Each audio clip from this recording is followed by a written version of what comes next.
ఆడబిడ్డ లేకుండా ఏదైనా కార్యం ఉంటుందా మన సంప్రదాయంలో? ఆడబిడ్డను కన్యాదానం చేసి పంపించిన శాస్త్రం ఏం చెప్పిందంటే ప్రతి సన్నివేశానికి ఆడపడుచుతో లింకు పెట్టింది. అర్థం ఏమిటో తెలుసునా?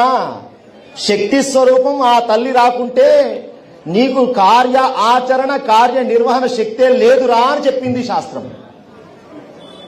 అమ్మ వచ్చి కూర్చుంటేనే, ఆడపడుచు వచ్చి కూర్చుంటేనే, మంగళారతి పడితేనే, అడుగు పెడితేనే, బొట్టు పెడితేనే ప్రతి కార్యానికి లింక్ ఉన్నది. అట్లాంటిది మిగతా వాళ్ళు ఎవరు వచ్చినా రాకున్నా ఆడపడుచుంటే చాలనుకుంటాం మనం. అంత గొప్ప గౌరవం. అలాంటిది పిలవకున్నా ప్రేమతోటి తండ్రి మీద, తల్లి మీద, ఆడపడుచుల మీద, కుటుంబం మీద ప్రేమతోటి వస్తే ఎంత గొప్పగా చూసుకోవాలండి.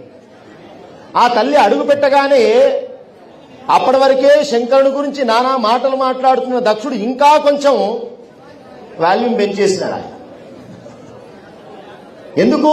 సతీదేవి ఎదురుగా కనబడుతున్నది. సతీదేవి కనిపించడం లేదు, బిడ్డ కనిపించడం లేదు. ఎవరు కనబడుతున్నారు? శంకరుడు కనబడుతున్నాడు.